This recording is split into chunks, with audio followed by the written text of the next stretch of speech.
سوال لیڈیز میں سے کسی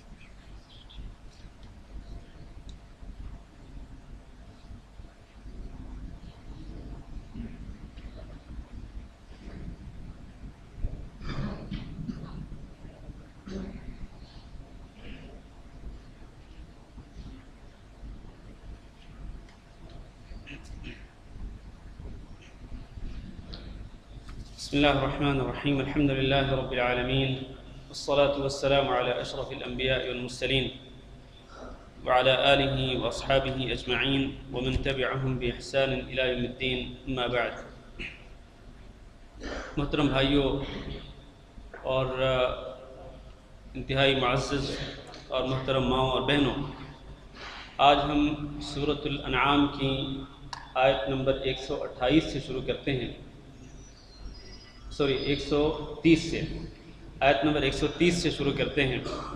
اللہ رب العزت کا فرمان ہے: اعوذ باللہ من الشیطان الرجیم، یا معشر الجن والانس الم یأتکم رسل منکم یقصون علیکم آیاتی وینذرونکم لقاء یومکم هذا قالوا شہدنا علی انفسنا وغرتهم الحیاة الدنیا وشہدوا علی انفسهم انہم كانوا کافرین.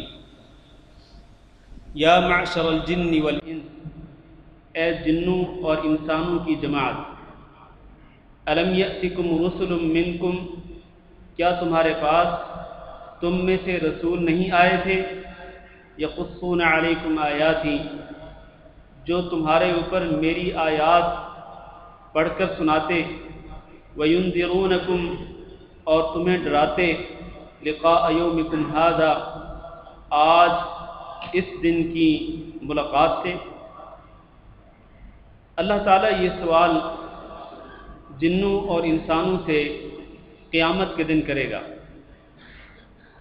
جنوں اور انسانوں سے اللہ تعالیٰ یہ سوال قیامت کے دن کرے گا کہ کیا تمہارے پاس تم میں سے رسول نہیں آئے تھے جو تمہیں میری آیات پڑھ کر سناتے تھے اور تمہیں آج قیامت کے دن کی ملاقات سے ڈراتے تھے کہ اللہ تعالیٰ سے ملنا ہے، قیامت کے دن اللہ کے سامنے حاضر ہونا ہے اور پھر اللہ تعالیٰ نے حساب لینا ہے، اور حساب لینے کے بعد اللہ تعالیٰ نے نامہ اعمال تقسیم کرنے ہیں، اور کسی کو اللہ تعالیٰ نامہ اعمال اس کے دائیں ہاتھ میں تو کسی کو اس کے بائیں ہاتھ میں دے گا، اور جس کو اس کا نامہ اعمال دائیں ہاتھ میں پکڑایا جائے گا تو وہ جنت میں چلا جائے گا، اور جس کو اس کا نامہ اعمال بائیں ہاتھ میں پکڑایا جائے گا تو وہ جہنم میں چلا جائے گا. تو کیا اللہ تعالیٰ نے کیا تمہارے پاس رسول نہیں آئے تھے جو تمہیں ڈراتے تھے قیامت کے دن سے بھی اور میرے عذاب سے بھی، اور تمہیں میری آیات پڑھ کے سناتے تھے؟ یہ جو سوال ہے اللہ رب العزت کا، اس سے ایک تو یہ بات ثابت ہوتی ہے کہ اللہ تعالیٰ نے جنوں کی طرف بھی اور انسانوں کی طرف بھی رسول بھیجے، جنوں کی طرف بھی اور انسانوں کی طرف بھی رسول بھیجے. لیکن سوال یہ ہے کہ کیا اللہ تعالیٰ نے جنوں میں سے جنوں کو رسول بنایا جیسا کہ اللہ تعالیٰ نے انسانوں کے لیے انسانوں کو رسول بنایا؟ تو اس کا جواب یہ ہے کہ ہاں، جب تک اس کائنات میں، اس روئے زمین پر، جب تک انسانوں کی آبادی شروع نہیں ہوئی تھی تو اس سے پہلے اس روئے زمین پر کون رہتے تھے؟ جنات رہتے تھے. تو اس وقت تک جنات کی طرف جنوں کو ہی رسول بنا کے بھیجا جاتا تھا. لیکن پھر جب حضرت آدم علیہ السلام کے ذریعے اس روئے زمین پر انسانوں کی آبادی شروع ہوئی تو اللہ تعالیٰ نے اس روئے زمین پر پھر جن کو رسول بنا کے بھیجا وہ کون تھے؟ وہ انسانوں میں سے ہی تھے. اور جو رسول انسانوں کی طرف بن کر آئے وہ جنوں کی طرف بھی رسول تھے. چنانچہ ہمارے نبی حضرت محمد صلی اللہ علیہ وسلم جیسا کہ آپ انسانوں کے لیے نبی تھے، اسی طرح آپ صلی اللہ علیہ وسلم جنوں کے لیے بھی نبی تھے اور ہیں بھی۔ قیامت تک آپ صلی اللہ علیہ وسلم کی نبوت جاری ہے، انسانوں کے لیے بھی اور جنوں کے لیے بھی۔ اور اس کا ثبوت جو ہے کہ نبی صلی اللہ علیہ وسلم کی نبوت جنوں کے لیے بھی تھی اور ہے، اس کا ثبوت سورۃ الجن کے اندر بھی موجود ہے اور سورۃ الاحقاف کے اندر بھی موجود ہے۔ سورۃ الاحقاف میں بھی اللہ تعالیٰ نے جنوں کا ذکر کیا، وَإِذْ صَرَفْنَا إِلَيْكَ نَفَرًا مِّنَ الْجِنِّ يَسْتَمِعُونَ الْقُرْآنَ، جنوں کو اللہ تعالیٰ نے بھیجا کہ جاؤ جناب محمد صلی اللہ علیہ وسلم کی زبانی قرآن مجید سنو۔ وہ آئے، انہوں نے قرآن مجید کو سنا، تو اس کے بعد فَلَمَّا حَضَرُوهُ قَالُوا أَنصِتُوا، ایک دوسرے کو کہنے لگے خاموشی سے قرآن سنو۔ فَلَمَّا حَضَرُوهُ قَالُوا أَنصِتُوا فَلَمَّا قُضِيَ وَلَّوْا إِلَىٰ قَوْمِهِم مُنذِرِينَ، پھر اپنی قوم کی طرف واپس لوٹے وہ جن، تو وہ ڈرانے والے بن کر کے گئے۔ قالوا یا قومنا انا سمعنا کتابا انزل من بعد موسیٰ مصدقا لما بین یدیہ، یہ آخر تک اللہ تعالیٰ نے جنوں کا ذکر کیا ہے کہ وہ نبی صلی اللہ علیہ وسلم کے پاس آئے، انہوں نے قرآن مجید کو سنا، اور پھر جب واپس لوٹے تو وہ نبی صلی اللہ علیہ وسلم کی دعوت کو لے کر واپس لوٹے، اور انہوں نے جنوں تک آپ صلی اللہ علیہ وسلم کی دعوت کو پہنچایا۔ اسی طرح سورۃ الجن کے اندر بھی اسی بات کا ذکر ہے، قل اوحی الی انہ استمع نفر من الجن فقالوا انا سمعنا قرآنا عجبا۔ تو ان دونوں صورتوں کے اندر اللہ تعالیٰ نے اس بات کو ثابت کیا ہے کہ جناب محمد صلی اللہ علیہ وسلم کی رسالت و نبوت جہاں انسانوں کے لیے تھی اور ہے، اسی طرح جنوں کے لیے بھی تھی اور جنوں کے لیے ہے بھی۔ تو اللہ تعالیٰ قیامت کے دن یہی سوال کریں گے کہ اے انسانوں اور جنوں کی جماعت، یہ بتلاؤ کہ کیا تمہاری طرف تم میں سے ہی رسول نہیں آئے تھے؟ یعنی جنوں میں سے جن رسول بنا کے بھیجے گئے جب تک انسان آباد نہیں تھے، پھر جب انسان آباد ہونا شروع ہو گئے اس پورے زمین پر، تو پھر اللہ تعالیٰ نے انسانوں کو ہی، بشر کو ہی نبی بنا کے بھیجا، رسول بنا کے بھیجا، اور ان کی رسالت و نبوت انسانوں کے لیے بھی اور جنوں کے لیے بھی تھی۔ تو یہ کیا جواب دیں گے؟ قالوا شہدنا علی انفسنا، یہ کہیں گے شہدنا علی انفسنا، ہم اپنے ہی خلاف گواہی دیتے ہیں، ہم اپنے ہی خلاف گواہی دیتے ہیں۔ یعنی اپنے ہی خلاف گواہی ہم یہ دیتے ہیں کہ ہاں اے اللہ، تیری طرف سے رسول آئے تھے اور انہوں نے تیری آیات پڑھ کر سنائی تھی، اور انہوں نے آج کے دن کی ملاقات سے بھی ڈرایا تھا، قیامت کے دن سے اور اللہ کے عذاب سے ڈرایا تھا، لیکن اے اللہ ہم لوگوں نے ایمان قبول نہ کیا۔ یہ وہ ہوں گے جن سے اللہ تعالیٰ پوچھے گا جو کافر تھے اور کفر پر ان کی موت آئے گی، جنوں میں سے بھی اور انسانوں میں سے بھی۔ تو یہ کہیں گے، اپنے خلاف گواہی دیں گے کہ ضرور ہمارے پاس رسول آئے تھے، لیکن اے اللہ ہم نے تیری دعوت کو قبول نہ کیا، ہم نے دین اسلام کو قبول نہ کیا۔ وجہ کیا تھی؟ وجہ آگے ہے، وجہ یہ ہے وَغَرَّتْهُمُ الْحَيَاةُ الدُّنْيَا، ان کو دنیا کی زندگی نے دھوکے میں ڈال دیا۔ ان جنوں اور انسانوں کو دنیا کی زندگی نے دھوکے میں ڈالا، اس کی وجہ سے انہوں نے ایمان قبول نہیں کیا۔ وَشَهِدُوا عَلَىٰ أَنفُسِهِمْ، اور یہ اپنے ہی خلاف گواہی دیتے ہوئے کہیں گے أَنَّهُمْ كَانُوا كَافِرِينَ، کہ یہ کافر تھے، اپنے خلاف خود گواہی دیں گے کہ یہ کافر تھے اور انہوں نے رسولوں کی دعوت کو قبول نہیں کیا تھا۔ اب سوال یہ ہے کہ اللہ تعالیٰ یہ سوال قیامت کے دن کیوں کرے گا؟ یہ سوال اللہ تعالیٰ ان انسانوں اور جنوں سے جو کافر تھے اور کفر پر جن کی موت آئی، اللہ تعالیٰ ان سے یہ سوال کیوں کرے گا کہ تمہارے پاس رسول نہیں آئے تھے؟ اس کی وجہ اللہ تعالیٰ اگلی آیت میں ذکر کرتے ہیں۔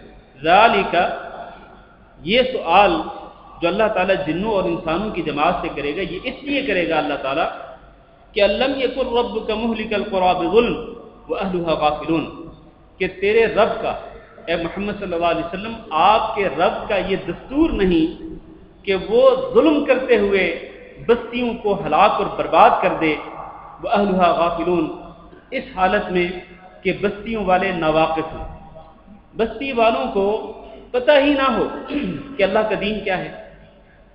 بستی والوں کو پتہ ہی نہ ہو کہ اللہ تعالیٰ کے احکامات کیا ہیں، اور ان کی بے خبری میں ہی اللہ تعالیٰ ان کو ہلاک اور برباد کر دے، یہ اللہ کا اصول نہیں، اللہ کا دستور نہیں۔ اللہ کا دستور کیا ہے؟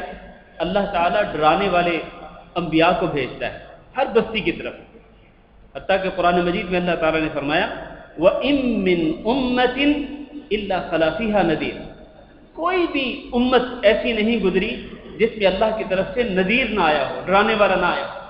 یعنی ہر امت کی طرف اللہ تعالیٰ نے ڈرانے والا بھیجا، نبی کو، رسول کو بھیجا، تو اس نے آ کے ڈرایا، اس نے آ کے بتلایا امت کو کہ اللہ کا دین یہ ہے، اس کو قبول کرو، اللہ کے احکامات یہ ہیں، ان پہ عمل کرو۔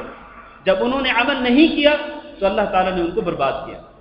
تو یہ جو اللہ تعالیٰ قیامت کے دن سوال کرے گا، صرف اسی بات کو ثابت کرنے کے لیے کہ دیکھو میں نے تمہارے اوپر ظلم نہیں کیا، اب جو میں تمہیں جہنم میں بھیجوں گا، اے کافروں، جنوں اور انسانوں میں سے کافروں کی جماعت، اب جو میں تمہیں جہنم میں بھیجوں گا تو یہ مت سمجھنا کہ میں نے تم پہ ظلم کیا ہے، نہیں، ایسا ہرگز نہیں ہے، بلکہ تم خود مانو اس بات کو کہ میں نے تمہاری طرف رسولوں کو بھی بھیجا، میں نے تمہاری طرف انبیاء اور رسولوں کو مبعوث کیا، اور انہوں نے آ کر تمہیں ڈرایا بھی، میری آیات پڑھ کے سنائی، حتیٰ کہ قیامت کے دن سے بھی ڈرایا، لیکن تم نے خود ہی میرے انبیاء اور رسولوں کی دعوت کو قبول نہیں کیا، تو اس کا خمیازہ اب تمہیں بھگتنا پڑے گا۔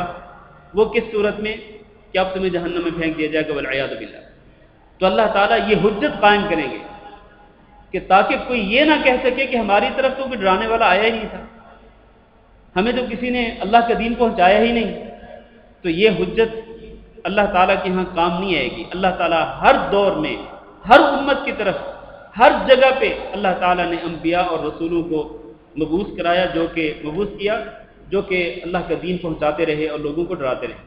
اس کے بعد اللہ فرماتے ہیں وَلِكُلٍّ دَرَجَاتٌ مِّمَّا عَمِلُوا، اور ہر ایک کے لیے درجے ہیں، کس طرح؟ مِّمَّا عَمِلُوا، ان کے عملوں کے مطابق، ہر ایک کے درجے عملوں کے مطابق ہوں گے، جیسے جس کا عمل ہوگا ویسے ہی اس کو درجہ دیا جائے گا۔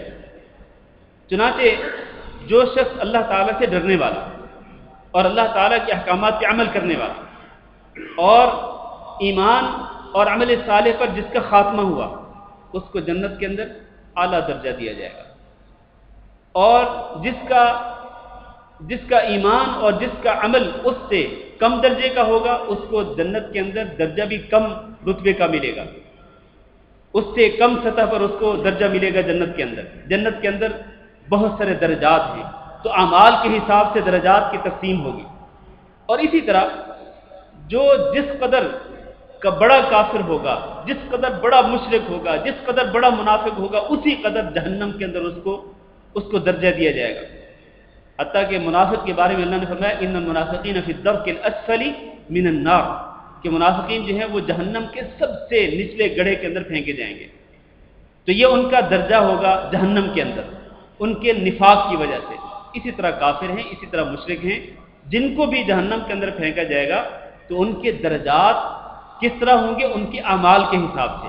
اسی طرح جنت کے اندر بھی جو درجات ہیں، کسی کا درجہ بہت بلند تو کسی کا درجہ درمیان میں، کسی کا بہت ہی نچلا درجہ، یہ درجات کا جو تفاوت ہوگا یہ میرے اور آپ کے اعمال کے حساب سے ہوگا۔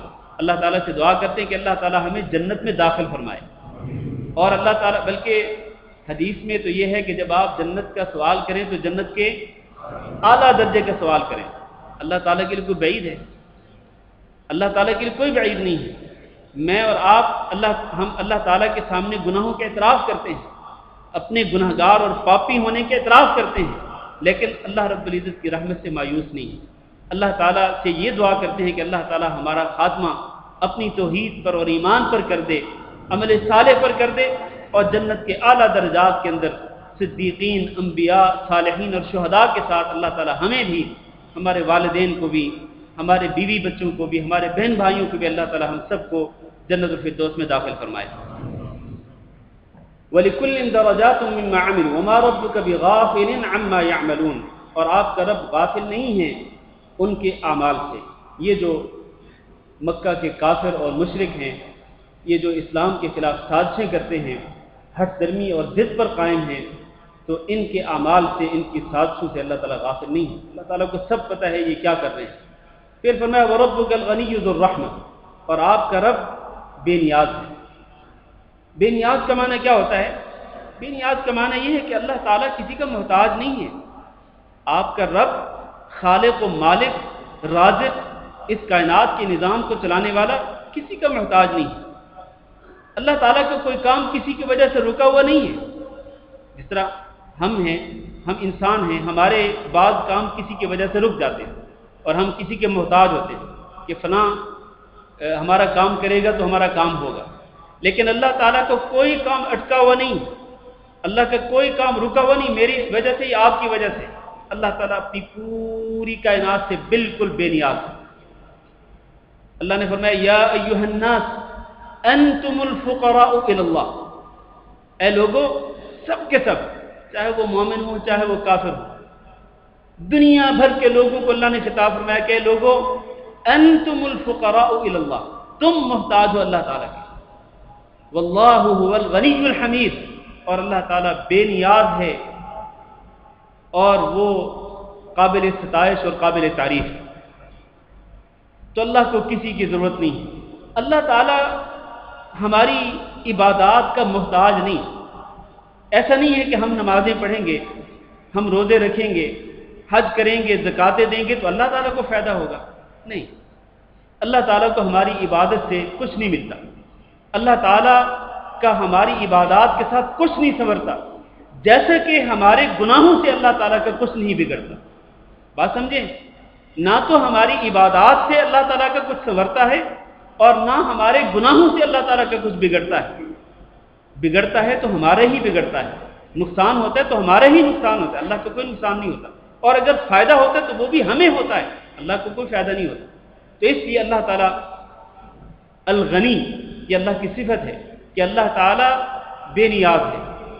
لیکن دیکھیں اللہ رب العزت بے نیاز ہونے کے باوجود بھی ذو الرحمہ، رحمت والا بھی ہے، حالانکہ اس کو اپنی مخلوق کی ضرورت نہیں، لیکن اللہ تعالیٰ بڑا رحمان ہے، مہربان ہے، رحمت والا ہے۔ کس طرح رحمت والا ہے؟ اس طرح کہ ہم جیسے گناہ گار، ہم جیسے جو پاپی ہیں، ہم گناہ کرتے رہتے ہیں، ہم گناہ کرتے رہتے ہیں، لیکن اللہ تعالیٰ ہمیں معاف کرتا رہتا ہے۔ جب ہم وضو کرتے ہیں تو وضو کے پانی کے ساتھ ہمارے گناہ دھل جاتے ہیں، ہم نماز پڑھنے آتے ہیں، اللہ تعالیٰ ان نمازوں کو ہمارے گناہوں کا کفارہ بنا دیتا ہے۔ ہم چھوٹا سا عمل کرتے ہیں، اللہ تعالیٰ اس چھوٹے سے عمل کو بہت زیادہ بڑھا دیتا ہے، حتیٰ کہ اس چھوٹے سے عمل کے ذریعے اللہ تعالیٰ 700 نیکیوں تک، اس سے بھی زیادہ اللہ تعالیٰ اجر و ثواب دے دیتا ہے۔ تو اللہ تعالیٰ بڑا مہربان ہے اپنے بندوں کے لیے، رحمان ہے، رحیم ہے، اپنے بندوں کو مہلت دیتا ہے۔ ورنہ اگر اللہ تعالیٰ میرے اور آپ کے گناہوں پر اللہ تعالیٰ ہماری پکڑ کرنا چاہے تو اللہ کو کون روک سکتا ہے؟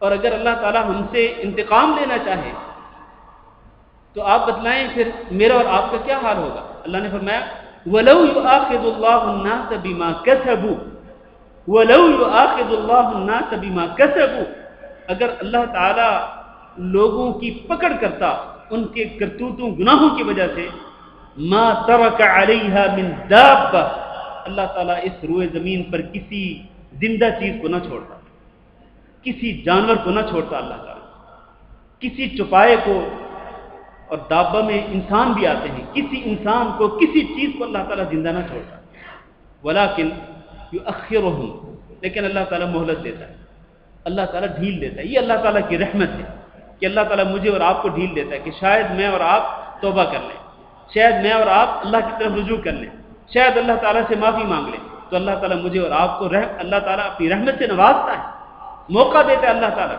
بلکہ حدیث میں تو یہ ہے کہ اللہ رب العزت شام کے وقت، ہر دن صبح کے وقت اللہ تعالیٰ اپنا دست مبارک پھیلاتا ہے کہ کون ہے جو رات کو گناہ کرتا رہا اور صبح کے وقت اللہ تعالیٰ کی طرف توبہ کر لے اور اللہ تعالیٰ کی طرف رجوع کر لے۔ پھر شام کے وقت بھی اللہ تعالیٰ اپنا دست رحمت پھیلاتا ہے کہ کون ہے جو آج سارا دن گناہ کرتا رہا اور دن کے اختتام پر اللہ تعالیٰ کی طرف رجوع کر لے، توبہ کر لے، اللہ تعالیٰ ایسے لوگوں کی توبہ کو قبول کر لیتا ہے، بلکہ توبہ کرنے والوں سے اللہ تعالیٰ محبت کرتا ہے۔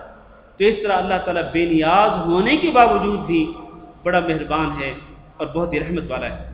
اس لیے فرمایا ان یشاء یذھبکم، ان الفاظ پر ذرا غور کریں، ان یشاء یذھبکم، اگر اللہ تعالیٰ چاہے نا یذھبکم، اللہ تعالیٰ تمہارا خاتمہ کر دے، تمہیں اللہ تعالیٰ مٹا کے رکھ دے، اللہ تعالیٰ کر سکتا ہے۔ لیکن وَيَسْتَخْلِفْ مِن بَعْدِكُم مَّا يَشَاءُ، اور اللہ تعالیٰ چاہے تو تمہارے پاس دوسرے لوگوں کو لے کے آئے، یہ اللہ تعالیٰ کر سکتا ہے۔ كَمَا أَنشَأَكُم مِّن ذُرِّيَّةِ قَوْمٍ آخَرِينَ، جس طرح کہ اللہ تعالیٰ نے تمہیں دوسرے لوگوں کی اولاد سے پیدا کیا، یعنی جس طرح اللہ تعالیٰ نے ہم سے پہلے لوگوں کو ختم کر دیا اور ان کی جگہ پہ اللہ تعالیٰ ہمیں لے آیا، تو کیا اللہ تعالیٰ اس پر قادر نہیں ہے کہ اللہ تعالیٰ ہمیں ختم کر دے اور ہماری جگہ پہ کچھ اور لوگوں کو لے کے آئے؟ اللہ تعالیٰ کر سکتا ہے کہ نہیں کر سکتا؟ کر سکتا ہے۔ تو اس لیے یہ اللہ رب العزت کی رحمت ہے کہ اللہ ایسے نہیں کرتا۔ اللہ تعالیٰ ایک دم بندوں کے گناہوں کو دیکھتے ہوئے بندوں کو ختم نہیں کرتا، بلکہ بندوں کو مہلت دیتا ہے اور ان کو ڈھیل دیتا ہے کہ شاید بندے توبہ کر لیں۔ اس کے بعد فرمایا انما توعدون لآت وما انتم بمعجزین، بے شک وہ چیز جس کا تم سے وعدہ کیا جا رہا ہے وہ آنے والی ہے، اور وہ کیا ہے؟ وہ کیا ہے؟ قیامت۔ وہ قیامت ہے جس کا تم سے وعدہ کیا جا رہا ہے کہ قیامت قائم ہوگی اور پھر حساب کتاب ہوگا اور پھر یا جنت یا جہنم، جس کا تم سے وعدہ کیا جا رہا ہے وہ آنے والی ہے، وہ قیامت آنے والی ہے۔ وما انتم بمعجزین، اور تم عاجز کرنے والی نہیں ہو، یعنی ایسا نہیں ہو سکتا کہ تم قیامت قائم ہونے سے پہلے کوئی ایسی رکاوٹ کھڑی کر دو کہ قیامت قائم ہی نہ ہو۔ ایسا ہو سکتا ہے؟ دنیا بھر کی طاقتیں اکٹھی ہو جائیں کہ قیامت قائم نہ ہو، جب اللہ تعالیٰ چاہے گا قیامت قائم کرنا تو وہ کر کے رہے گا، اس کو کوئی طاقت روک نہیں سکتی۔ ما انتم بمعجزین، تم اللہ تعالیٰ کو عاجز نہیں کر سکتے۔ کوئی ہے اللہ تعالیٰ کو عاجز کرنے والا؟ کوئی نہیں۔ اللہ تعالیٰ کو عاجز کرنے والی کوئی طاقت نہیں ہے۔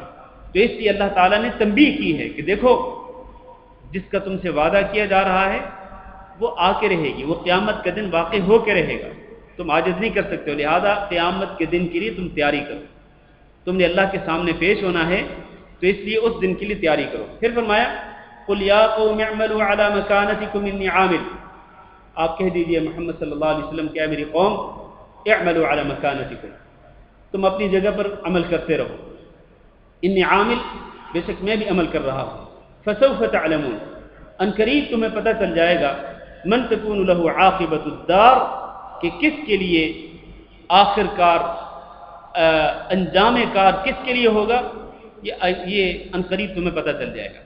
اس آیت میں اللہ تعالیٰ نے کیا ارشاد فرمایا؟ یہ ارشاد فرمایا کہ اے محمد صلی اللہ علیہ وسلم آپ ان لوگوں کو کہیں، یہ جو لوگ ضد کر رہے ہیں اور ہٹ درمی دکھلا رہے ہیں اور آپ کی دعوت کو قبول نہیں کر رہے، باوجود آپ کے سمجھانے کے، باوجود قرآن مجید کی آیات کے نازل ہونے کے، یہ اپنی ضد پر اڑے ہوئے ہیں، آپ ان کو کہہ دیں اعملوا علی مکانتکم، کہ اپنی جگہ پہ جو تم کام کر رہے ہو نا کرتے رہو۔ یہ گویا کہ اللہ کی طرف سے دھمکی ہے، جیسے کہ ہوتا ہے نا ایک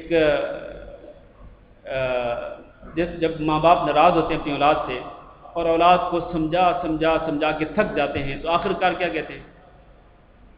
کیا کہتے ہیں آخر کار؟ کر لو، تم جو کچھ کرنا چاہتے ہو نا کر لو۔ یہ اجازت نہیں ہوتی اللہ کی والدین کی طرف سے اولاد کو کہ ٹھیک ہے تم جو کرنا چاہتے ہو کر لو، نہیں، یہ اصل میں ڈراوا ہوتا ہے، والدین کی طرف سے اولاد کو ڈراوا ہوتا ہے، دھمکی ہوتی ہے کہ اگر ایسے کرو گے تو یہ نتیجہ ہوگا۔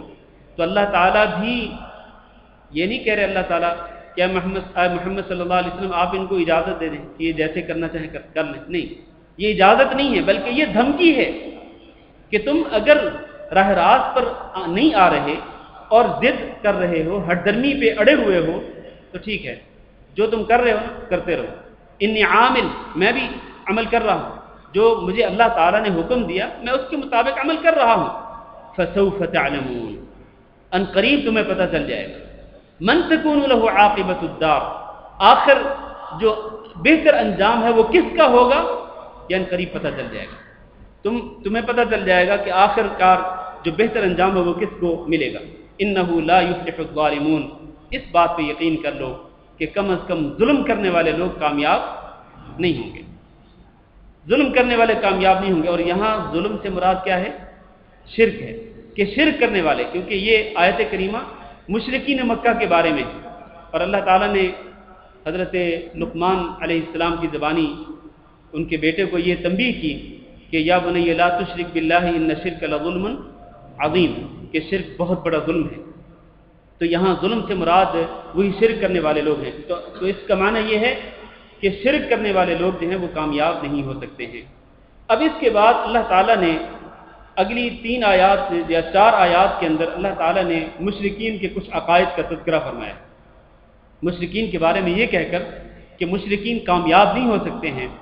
اللہ نے اس کے بعد مشرکوں کے کچھ عقائد ذکر کیے۔ وہ عقائد کیا ہیں؟ سنیے، وَجَعَلُوا لِلَّهِ مِمَّا ذَرَأَ مِنَ الْحَرْثِ وَالْأَنْعَامِ نَصِيبًا، اور ان مشرکوں نے اللہ تعالیٰ کے لیے مقرر کر دیا مِمَّا ذَرَأَ مِنَ الْحَرْثِ وَالْأَنْعَامِ، جو اس نے کھیتی پیدا کی اور جو اس نے مویشی پیدا کیے، تو ان کھیتیوں میں سے اور مویشیوں میں سے انہوں نے کچھ حصہ مقرر کر دیا ہے، نصیباً حصہ مقرر کر دیا ہے۔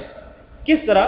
فقالوا هذا للہ، تو انہوں نے کہا مشرکین مکہ نے هذا للہ، کہ یہ جو حصہ ہے نا مویشیوں میں سے اور کھیتی میں سے، یہ حصہ اللہ کے لیے ہے، بزعمہم، ان کے اپنے گمان کے مطابق، وهذا لشرکائنا، اور یہ جو حصہ ہے یہ کن کے لیے ہے؟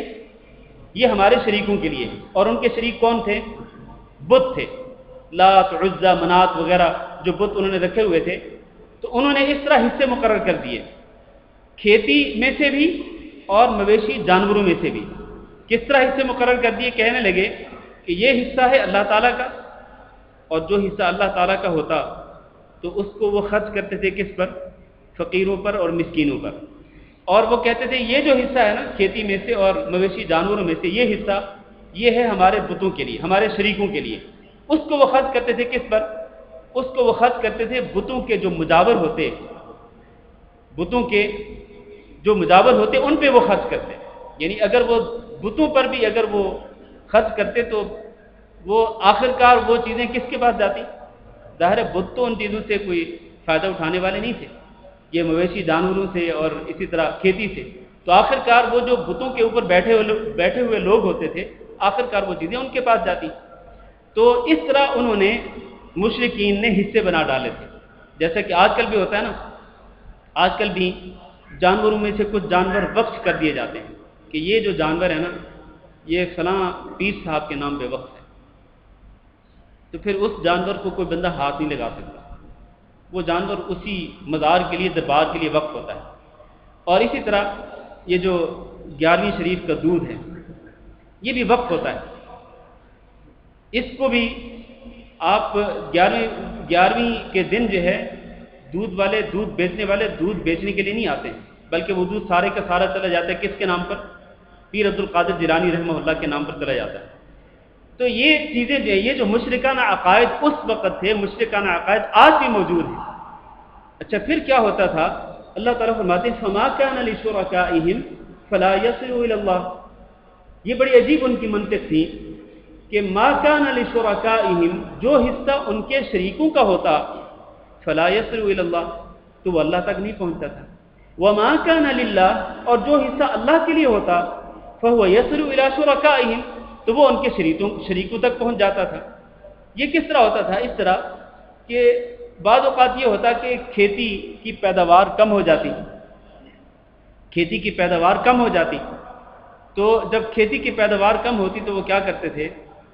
ہونا تو یہ چاہیے تھا نا کہ وہ برابر حصے تقسیم کرتے اپنے نظریے کے مطابق کہ یہ اللہ کا اور یہ ان کے شریکوں کا، لیکن وہ کیا کرتے تھے؟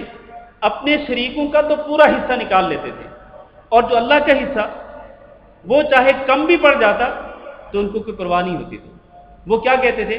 کہتے تھے اللہ کا جو حصہ ہے نا یہ اگر کم بھی پڑ جائے تو کوئی مسئلہ نہیں، کیوں؟ اس لیے کہ اللہ تعالیٰ تو بڑا غنی ہے، اللہ تعالیٰ کو تو کوئی ضرورت نہیں ہے، تو اس لیے اللہ کا حصہ اگر کم بھی پڑ جائے تو کوئی حرج نہیں، لیکن شریکوں کا حصہ کم نہیں پڑنا چاہیے۔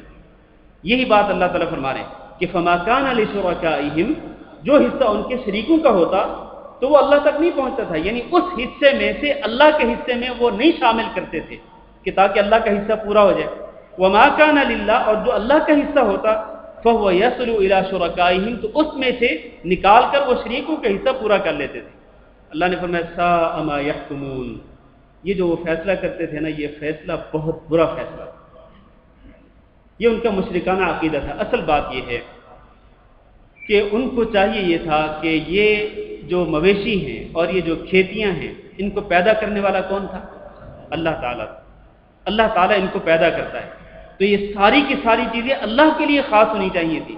ان میں سے اس پیداوار میں سے، کھیتی کی پیداوار ہو یا جانور ہوں، اس میں سے شریکوں کے حصے مقرر کرنا اور پھر ان کو بتوں اور غیر اللہ کے نام پہ وقف کرنا، یہ ان کا مشرکانہ عقیدہ تھا، جس کو اللہ تعالیٰ نے یہاں بیان کیا۔ آگے چلیے، وَكَذَلِكَ زَيَّنَ لِكَثِيرٍ مِّنَ الْمُشْرِكِينَ قَتْلَ أَوْلَادِهِمْ، اور اسی طرح مزین کر دیا تھا بہت سارے مشرکوں کے لیے ان کی اولاد کو قتل کرنا۔ کس نے مزین کر دیا تھا؟ شرکاؤہم، ان کے شریکوں نے۔ بہت سارے مشرکین کے لیے ان کے شریکوں نے، جن کو وہ شریک بناتے تھے، ان کے شریکوں نے ان کے لیے مزین کر دیا تھا کس عمل کو؟ اولاد کو قتل کرنا۔ آپ کو یہ پتہ ہے کہ مشرکین مکہ اپنی بیٹیوں کو زندہ درگور کر دیا کرتے تھے، اپنی بیٹیوں کو زندہ دفن کر دیا کرتے تھے۔ اس کی وجہ کیا ہوتی تھی؟ اس کی وجہ یہ ہوتی تھی، اللہ تعالیٰ نے قرآن مجید میں ذکر کیا، عار کی وجہ سے، شرمندگی کی وجہ سے۔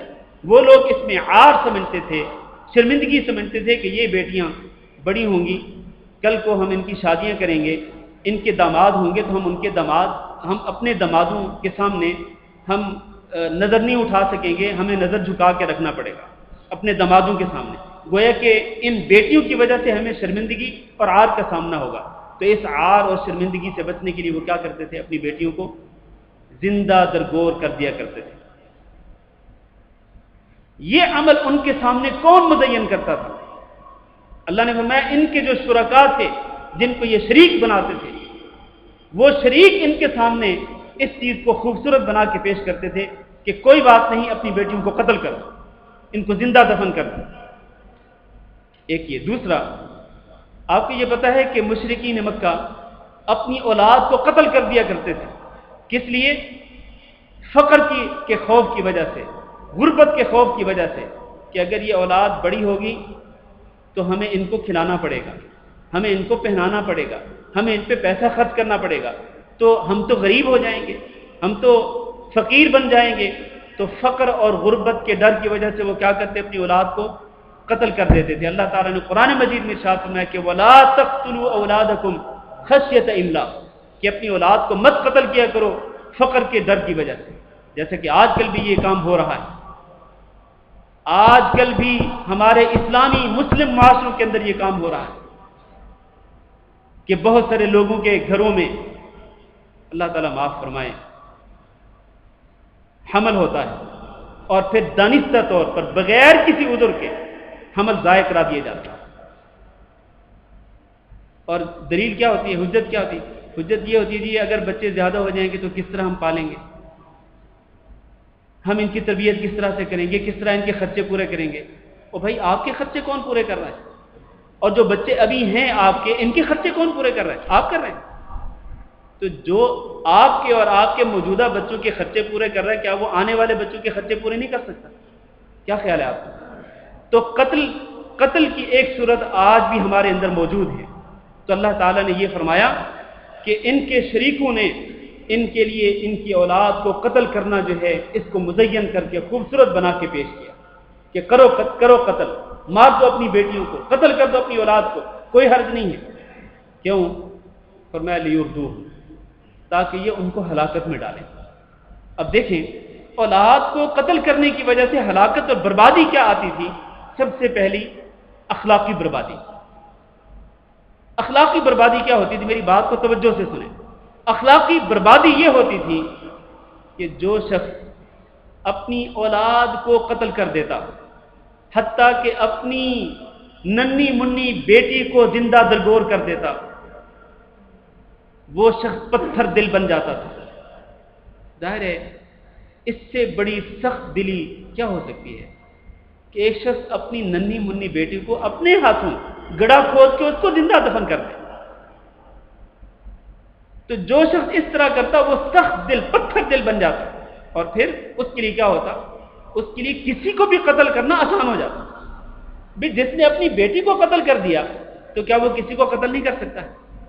یہی وجہ ہے کہ ان لوگوں کے اندر، مشرکین کے اندر، اسلام کے آنے سے پہلے جب جنگیں ہوتی تھیں تو بے دریغ قتل کیا جاتا تھا، لوگوں کا خون پانی کی طرح بہایا جاتا تھا، اور ایک جنگ جب چھڑ جاتی تو وہ سالہ سال ختم نہیں ہوتی تھی. سالہ سال جنگیں چلتی تھیں اور لوگوں کو مارا جاتا تھا. یہ لوگوں کی جو سنگ دلی تھی اور پتھر دلی تھی، یہ کہاں سے آئی تھی؟ یہ اسی جگہ اسی طریقے سے آئی تھی کہ وہ اپنی بیٹیوں کو اور اپنے بیٹوں کو قتل کر دیا کرتے تھے. اللہ تعالیٰ نے ان کے دلوں کو پتھر بنا دیا. پھر ان کے لیے کوئی مسئلہ نہیں تھا انسانوں کو قتل کرنا. یہ اخلاقی بربادی. اور دوسری بربادی کیا ہے؟ دوسری تمدنی بربادی ہے. تمدنی بربادی کیا ہے؟ کہ جو شخص، آپ دیکھیں نا، ایک قوم جب اپنی اولاد کو ہی قتل کرنا شروع کر دے تو کچھ عرصے کے بعد کیا اس قوم کا وجود باقی رہے گا؟ کیا کہتے ہیں آپ؟ وجود تو اسی کے ساتھ باقی رہتا ہے نا، کہ آپ کے بعد آپ کی اولاد، پھر اس کے بعد اس کی اولاد، نسل در نسل اسی طرح سلسلہ چلتا ہے. لیکن اگر ایک قوم تہیہ کر لے کہ ہم نے اپنے اندر بچوں کو پیدا نہیں ہونے دینا، جو بچہ پیدا ہوگا اس کو قتل کرنا ہے، آخرکار انجام کیا ہوگا؟ آخرکار اس قوم کا وجود ختم ہو جائے گا. یہ ہے تمدنی بربادی. یہ وہ اللہ تعالیٰ فرماتے لیردوہم، ان کے شریک ان کے سامنے اولاد کے قتل کرنے کو مزین کر کے پیش کرتے. کیوں؟ لیردوہم، تاکہ ان کو ہلاک اور برباد کر دیں.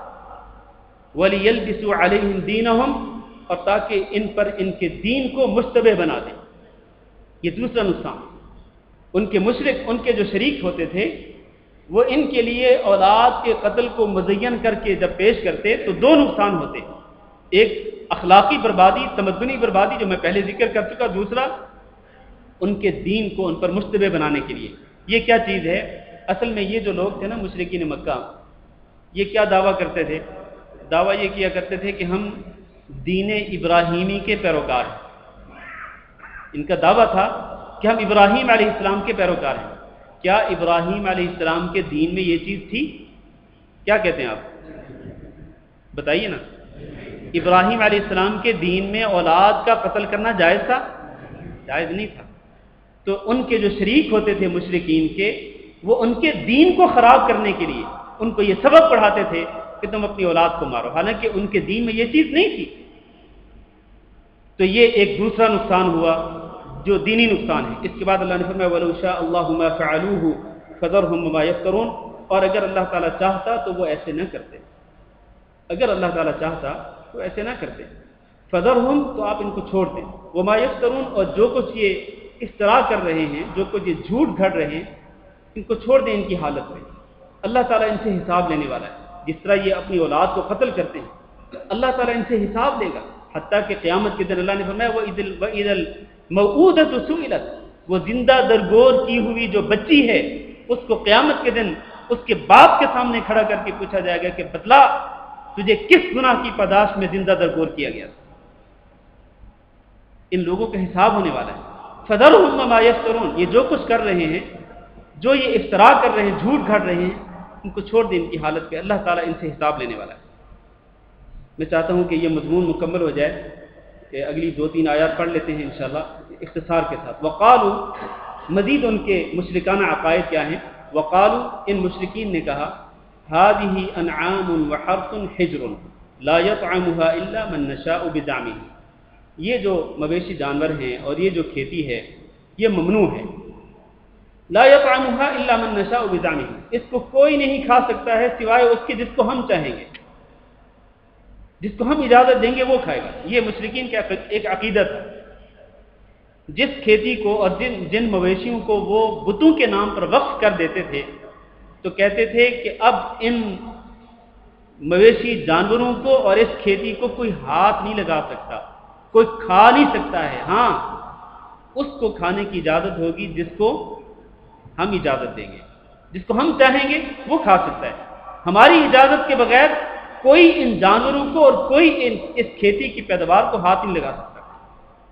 ان کا یہ ایک عقیدہ تھا مشرکین کا، مشرکانہ عقیدہ۔ دوسرا عقیدہ کیا تھا؟ وَأَنْعَامٌ حُرِّمَتْ ظُهُورُهَا، کہتے تھے کہ یہ جو چھپائے جانور ہیں ان کی پیٹھوں کو حرام کر دیا گیا ہے۔ مطلب یہ ہے کہ یہ جو جانور، یہ جو بتوں کے نام پہ وقف ہے نا، اب ان کی پیٹھوں پر کوئی سوار نہیں ہو سکتا، اب ان پر کوئی سامان نہیں لادا جا سکتا، یہ تو بتوں کے نام پہ وقف ہو گئے، یہ بڑے ہی مقدس جانور ہیں۔ یہ بھی مشرکوں کا عقیدہ تھا۔ اچھا، یہ دوسرا عقیدہ۔ تیسرا کیا ہے؟ وَأَنْعَامٌ لَا يَذْكُرُونَ اسْمَ اللَّهِ عَلَيْهَا افْتِرَاءً عَلَيْهِ، کہتے تھے کہ یہ جو جانور ہے نا، ان جانوروں پر وہ اللہ تعالیٰ کا نام ذکر نہیں کرتے تھے ذبح کرتے وقت ان پر اللہ کا نام ذکر نہیں کرتے تھے، یعنی بسم اللہ نہیں پڑھتے تھے۔ کس لیے؟ وہ کہتے تھے اس لیے کہ اللہ نے ہمیں منع کیا ہے کہ یہ جو جانور ہے نا، جو بتوں کے نام پہ وقف ہیں، ان کو جب ذبح کرنا ہو تو ان پہ بسم اللہ نہیں پڑھنی۔ یہ ان کا دعویٰ تھا مشرکین مکہ کا کہ اللہ نے ہمیں منع کیا ہے۔ اللہ نے کیا جواب دیا؟ سَيَجْزِيهِمْ بِمَا كَانُوا يَفْتَرُونَ، یہ جو جھوٹ گھڑ رہے ہیں نا، اللہ تعالیٰ ان کے جھوٹ کا بدلہ ان کو ضرور دے گا، ان قریب ان کو بدلہ دے گا۔ اس آیت کریمہ میں اللہ تعالیٰ نے 3 مشرکوں کے مشرکانہ عقائد ذکر کیے ہیں۔ ایک، کہتے تھے کہ یہ مویشی اور یہ کھیتی بتوں کے نام پر وقف ہیں، لہذا ان کو کوئی نہیں کھا سکتا سوائے اس کی جس کو ہم اجازت دیں گے۔ دوسرا، کہتے تھے یہ جو جانور ہیں یہ بتوں کے نام پہ وقف ہیں، لہذا ان کی پیٹھ پہ کوئی سوار نہیں ہو سکتا اور ان پر سامان نہیں لادا جا سکتا۔ تیسرا یہ کہ کچھ بتوں کے نام پہ وقف کیے ہوئے جانوروں کو جب وہ ذبح کرتے تھے تو کہتے تھے کہ اس پر بسم اللہ نہیں پڑھنی ہے، کیوں؟ اس لیے کہ اللہ نے منع کیا ہے۔ یہ 3 عقیدے۔ چوتھا عقیدہ سنیے، وقالوا، وہ کہتے تھے ما فی بطون هذه الانعام، ان وقف کیے ہوئے جانوروں کے پیٹوں کے اندر جو جانور ہیں، خالصۃ لذکورنا، یہ ہمارے مردوں کے لیے خاص ہے، وہ محرم علی ازواجنا، اور ہماری بیویوں پر حرام ہے، ہماری بیویوں پر حرام ہے۔ عقیدہ ان کا یہ تھا کہ یہ جو وقف کیے ہوئے جانور ہیں، مثلا گائے ہے یا اونٹنی ہے یا بکری ہے، ان کے پیٹوں میں سے جو بچہ پیدا ہوگا اور وہ زندہ ہوگا، تو ان کا عقیدہ یہ تھا کہ یہ جو زندہ بچہ پیدا ہوا یہ ہم مردوں کے لیے تو حلال ہے، عورتوں کے لیے حرام ہے۔ یہ عجیب ان کا عقیدہ تھا۔ اچھا، اور وَإِن يَكُن مَيْتَةً فَهُمْ فِيهِ شُرَكَاء، اور اگر وہ ان جانوروں کے پیٹوں سے پیدا ہونے والا بچہ مردہ ہوتا تو کیا کہتے تھے؟ کہتے تھے ہم سب کھا سکتے ہیں، مرد بھی کھا سکتے ہیں، عورتیں بھی کھا سکتی ہیں۔ واہ واہ! پہلے اگر زندہ ہوتا تو وہ مردوں کے لیے، وہ عورتوں کے لیے حرام، اور اگر مردہ پیدا ہوا تو وہ سب کے لیے حلال، مردوں کے لیے بھی اور عورتوں کے لیے بھی۔ اللہ نے فرمایا سَيَجْزِيهِمْ وَصْفَهُمْ، اللہ تعالیٰ ان کو ان کے وصف کا، یہ جو ان کا کہنا ہے نا کہ یہ ہمارے لیے حلال اور ان کے لیے حرام یا سب کے لیے حلال، یہ جو ان کا وصف ہے، اللہ تعالیٰ ان کو ان کے اس وصف کا، ان کی اس بات کا ضرور بدلہ دے گا۔ انہ حکیم علیم، بے شک اللہ تعالیٰ بہت ہی حکمت والا ہے اور بہت ہی جاننے والا ہے۔ آخری آیت پڑھ لیں، قد خسر الذین قتلوا اولادهم، یقیناً خسارہ اٹھایا ان لوگوں نے جنہوں نے اپنی اولاد کو قتل کیا۔ پھر وہی بات اللہ نے ذکر کی، مشرکین مکہ جس طرح اولاد کو قتل کرتے تھے، اللہ نے فرمایا جن لوگوں نے اپنی اولاد کو قتل کیا انہوں نے یقیناً خسارہ اٹھایا، یقیناً انہوں نے گھاٹا پایا۔ سفہم بغیر علم، انہوں نے اپنی حماقت اور بے وقوفی کی بنا پر بغیر علم کے اپنی اولاد کو قتل کیا تو انہوں نے گھاٹا اٹھایا۔ وحرموا ما رزقهم اللہ، اور جو کچھ اللہ تعالیٰ نے ان کو عطا کیا اس کو انہوں نے حرام کر دیا۔ وہ پہلے جو ذکر کر چکا ہوں کہ جانوروں کو حرام قرار دے دیتے تھے کہ یہ جانور حرام ہیں، یا ہم مردوں کے لیے حلال ہیں تو ان کے لیے، عورتوں کے لیے حرام ہیں۔ تو جس طرح وہ حرام کرتے تھے اللہ کے دیے ہوئے رزق کو افتراء علی اللہ، اللہ پر جھوٹ گھڑتے ہوئے، تو انہوں نے بھی یقینی طور پر خسارہ اٹھایا اور گھاٹا پایا۔ قد ضلوا، یقیناً یہ گمراہ ہو گئے، وما كانوا مهتدین، اور یہ ہدایت پانے والے نہیں ہیں۔ تو اللہ تعالیٰ نے ان آیات کریمہ میں مشرکین مکہ کے کئی شرکی عقائد کا ذکر کیا، اور اللہ تعالیٰ نے ان کو دھمکی بھی دی کہ ان شرکی عقائد سے بعد آ جاؤ، ورنہ اگر بعد نہیں آؤ گے تو اللہ تعالیٰ تمہیں ان شرکی عقائد کا بدلہ ضرور دے گا۔ اللہ تعالیٰ سے دعا کرتے ہیں کہ اللہ رب العزت ہم سب کو قرآن مجید کو سمجھنے کی توفیق دے، اور قرآن مجید کو اللہ تعالیٰ اس پر ہمیں عمل کرنے کی بھی توفیق دے۔ اللہ تعالی ہمیں قرآن مجید کا نور نصیب فرمائے، اس دنیا میں بھی اور آخرت میں بھی، قبر میں بھی، قیامت کے دن بھی اللہ تعالی ہمیں اپنی اس کتاب کی شفاعت نصیب فرمائے، اور اللہ تعالی ہم سب کو قیامت کے دن نبی کریم صلی اللہ علیہ وسلم کی شفاعت نصیب فرمائے، آپ کے ہاتھوں ہمیں جام کوثر نصیب فرمائے، اور ہمیں اللہ تعالی اپنے نیک بندوں کے ساتھ جنت میں داخل فرمائے، ہمیں بھی، ہمارے والدین کو بھی، ہمارے بیوی بچوں کو بھی، اور ہمارے بہن بھائیوں کو بھی اللہ تعالی سب کو جنت الفردوس کے وارثوں میں شامل فرمائے۔ استغفر اللہ لی ولکم انہ هو الغفور الرحیم۔ آج وقت زیادہ ہو چکا ہے تو میں اسی پر اکتفا کرتا ہوں۔ آپ کے جو سوالات جو آئے ہیں میرے پاس، انشاءاللہ ان کے جوابات اگلے جمعہ کو دیے جائیں گے انشاءاللہ تعالی۔ جزاکم اللہ خیر۔ سبحانک اللہم و بحمدک، اشہد ان لا الہ الا انت۔